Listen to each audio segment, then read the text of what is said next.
بسم اللہ الرحمن الرحیم۔ السلام علیکم۔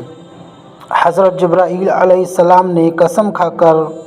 نبی کریم صلی اللہ علیہ وسلم سے عرض کی کہ اگر جہنم سوئی کے ناکے کی برابر کھول دیا جائے تو تمام زمین والے اس گرمی سے مر جائیں، اور قسم کھا کر کہا کہ اگر جہنم کا کوئی داروغہ اہل دنیا پر ظاہر ہو تو زمین کے رہنے والے سب کے سب اس کی ہیبت سے مر جائیں، اور بقسم بیان کیا کہ اگر جہنمیوں کی زنجیر کی ایک کڑی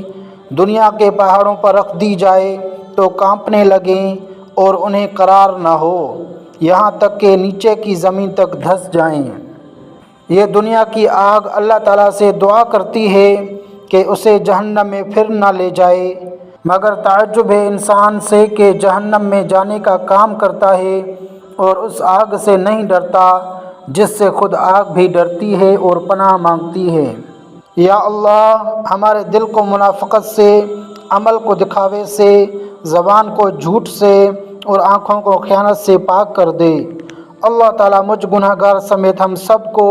اپنے پسندیدہ بندوں میں شمار کرے اور جہنم کی آگ سے محفوظ فرمائے۔